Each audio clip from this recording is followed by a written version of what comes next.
বাংলাদেশের দক্ষিণ-পূর্ব কোণে অবস্থিত বান্দরবান জেলা একটি মনোমুগ্ধকর অঞ্চল যা তার অত্যাশ্চর্য প্রাকৃতিক দৃশ্য, প্রাণবন্ত আদিবাসী সংস্কৃতি এবং বৈচিত্র্যময় উদ্ভিদ ও প্রাণী জগতের জন্য পরিচিত।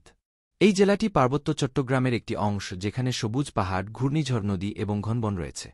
বান্দরবান তার মনোরম পাহাড়ি স্টেশনগুলির জন্য বিখ্যাত, যেমন নীলগিরি এবং বগালেক, যা আশেপাশের উপত্যকা এবং প্রাকৃতিক দৃশ্যের শ্বাসরুদ্ধকর দৃশ্য প্রদান করে। এই স্থানগুলি প্রশান্তি এবং প্রাকৃতিক সৌন্দর্যের জন্য পর্যটকদের আকর্ষণ করে।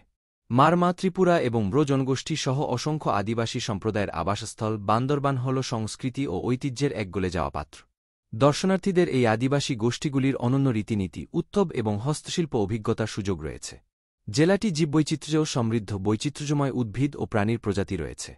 সাঙ্গু বন্যপ্রাণী অভয়ারণ্য বান্দরবানের মধ্যে একটি সংরক্ষিত এলাকা যেখানে হাতি, চিতাবাঘ এবং বিভিন্ন প্রজাতির পাখির আবাসস্থল রয়েছে।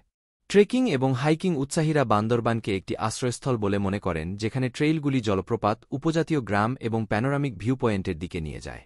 নাফ নদী বাংলাদেশকে মিয়ানমার থেকে বিচ্ছিন্ন করে এই অঞ্চলে প্রাকৃতিক সৌন্দর্যের একটি অতিরিক্ত স্তর যুক্ত করেছে।